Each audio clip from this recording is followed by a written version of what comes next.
Profesor Diego Lazo, buenas. Le venimos a hacer unas preguntas acerca del oligopolio.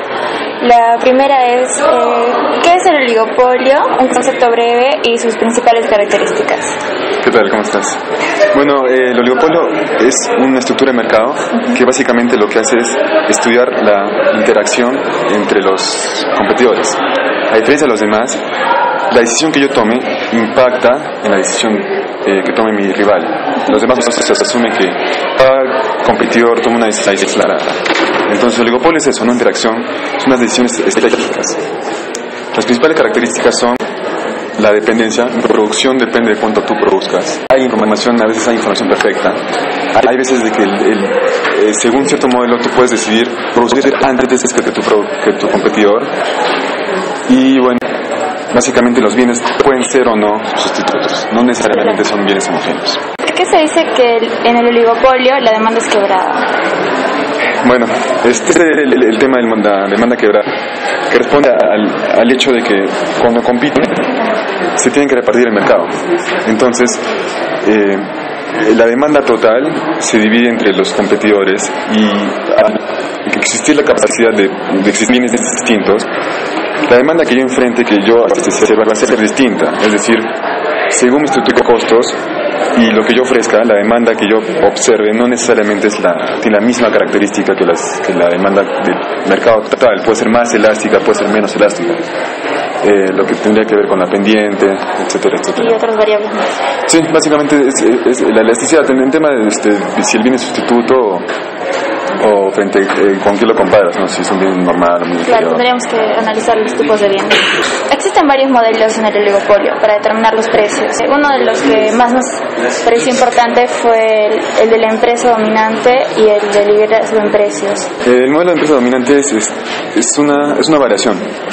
El primer modelo que se estudia es el modelo Cournot, en el que ambos deciden a la vez. Ambos toman en cuenta cuánto produce su rival y toman la decisión a la vez. En el modelo de empresa dominante, una de ellas es como si tuviera información privilegiada. Sabe cuánto va a producir su competidor y se adelanta. Toma la decisión primero. Es como un juego secuencial. Ahora que vamos a ver videojuegos, es un juego secuencial. Entonces yo decido primero, me adelanto y eso hace que permita producir más y mi beneficio va a ser mayor.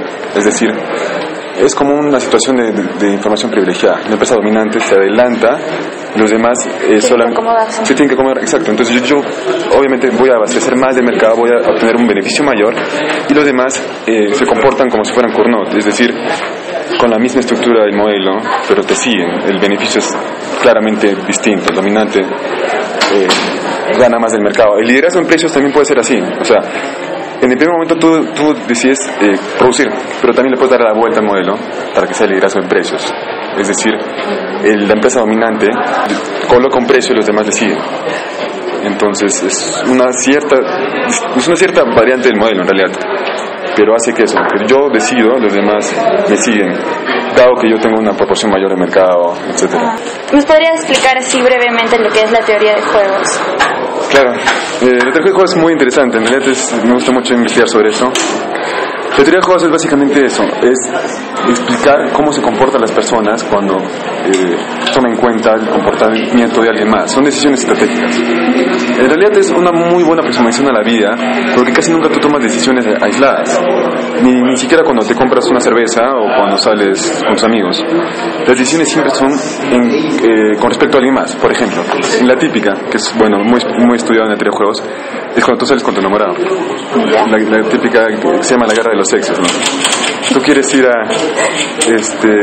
yo quiero ver el partido y mi enamorada quiere ir al cine. Entonces, no puede ser una decisión unilateral. Yo no puedo maximizar mi beneficio porque quiero ver el partido. Exacto. Entonces, aunque usted invite. Exacto, aunque yo esté invite. Por más que yo ponga todo, yo no puedo ir solo porque quiero salir con mi enamorada. Exacto. Y ella tampoco puede ir al cine porque quiere conmigo. Exacto. Entonces, esta decisión estratégica tiene dos equilibrios de Nash, que ahorita lo vamos a explicar. Que la única forma de que se llegue a un equilibrio es de que uno de ellos ceda. O tú vas al cine o ella va al estadio. Pero no hay manera de encontrar un punto medio. Ese es el detalle. detalle, es que no puede haber un punto medio, eso es lo malo, a veces es muy tajante, ¿no? Los equilibrios son, en algunos casos son únicos, o en algunos casos son simultáneos, o sea, son varios. En este caso es, o tú cedes o yo cedo. Entonces, no hay una forma de coordinar, de coludir. Y bueno, eso se responde a otra situación. El equilibrio Nash es básicamente eso, que tú tomas la mejor decisión independientemente de lo que los demás hagan. ¿A qué me refiero? Tú sabes que a tu novia le gusta ir al cine, pero tú quieres ir al estadio. Si tú tomas una decisión que es distinta a la de ella, no vas a tener beneficio, no te puedes ir al estadio solo.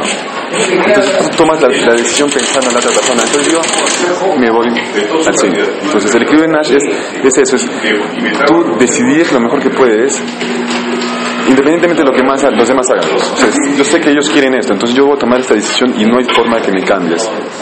No tengo sentidos para cambiar. La teoría se puede tener mucho más. Puede ser juegos secuenciales, juegos simultáneos. Por ejemplo, Jankenpo. Jankenpo es al mismo tiempo. Los dos decimos a la vez. Claro. Entonces ahí hay 3 equilibrios de Nash. El póker es un juego secuencial, porque yo puedo ver qué ha hecho mi rival y bueno, según eso tomo una decisión. Bueno, información perfecta, imperfecta, colusión, juegos bayesianos, o sea, se vuelve un tema muy interesante, pero básicamente simplemente es eso. Yo cómo decido si lo que yo haga impacta en las decisiones de los demás. Y bueno, leyendo un poco sobre el tema, hablaban sobre las reglas y todo eso. Claro, sí, para hacer este modelo tú tienes que establecer los jugadores. ¿Cuántos jugadores son? El juego más simple son 2 personas.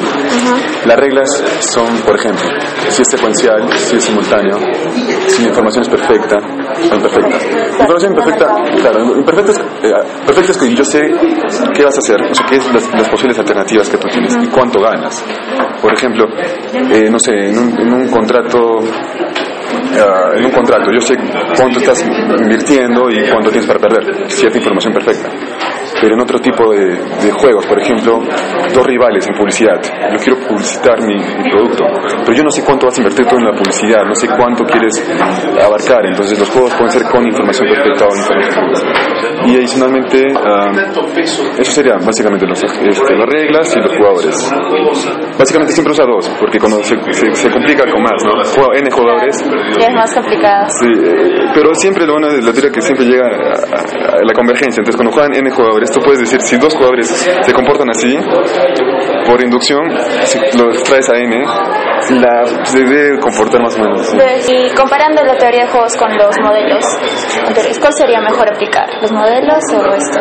Los modelos de oligopolio son una primera introducción al pensamiento estratégico, a la decisión más real, o sea, tomar en cuenta lo que hace tu compañero. Entonces, lo primero que debes hacer es estudiar el oligopolio, conocer los modelos, que se basan un poco en la teoría de juegos, y al final que los conozcas bien, introducir estos elementos. ¿A qué me refiero?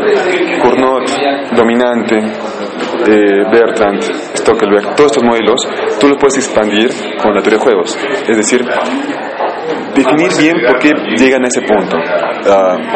No sé, es un juego simultáneo, cuánto ganas, cuánto pierdes. Entonces, en realidad son cosas que complementan. O sea, los modelos de oligopolio asumen que hay una teoría de juego detrás. Entonces tú al resolver el problema se asume, pero luego una vez que conoces estos modelos tú los puedes expandir y hacerlos más reales con la teoría de juego. Es decir, por ejemplo, Cournot es un equilibrio de Nash porque ninguno tiene los incentivos para modificar. Yo no sé qué vas a hacer tú, pero dada la información yo voy a tomar siempre esta misma decisión. Entonces es un equilibrio de Nash. Bueno, hay equilibrios dominantes, no dominantes, es todo un tema. ¿Nos podría dar así un ejemplo pequeño de un mercado donde existe el oligopolio acá? Bueno, en realidad el oligopolio es uno de los más estudiados porque es el más real, ¿no? El último premio Nobel de Economía, un francés, obtuvo este premio por estudiar oligopolios, todo lo que es la regulación de ellos por parte del Estado, porque suelen ser perjuiciosos. O sea, cuando no hay libre competencia, hay una pérdida de bienestar. Entonces, oligopolios hay muchos. El primero que se me ocurre, LAN, Peruvian. Los vuelos son un oligopolio. Bueno, celulares, ¿no? Todo el tema de... Ahora último al menos. Sí, ahora ha entrado en tel y todos, como que es una buena forma. Sí, creo que más está haciendo bien para los consumidores al menos. Exacto. Esperemos que eso es un buen caso de estudio, porque ¿qué podría hacer Telefónica? Y claro, podrían coludir. Claro. Entonces podrían, como ellos han estado antes del mercado, podrían coludir, tirar sus precios al suelo o hacer prácticas que van contra la competencia y sacar Entel. O sea, por eso esperamos que el Estado esté presente para decir, ¿sabes qué? Claro. En realidad la microeconomía converge a eso, la regulación de los mercados, porque claramente ellos pueden hacerlo, esperemos que no lo hagan por nuestro bien, pero que esté presente el Estado, ¿no? Porque el oligopolio es el más complicado de los modelos para estudiar, es el más interesante, ¿no?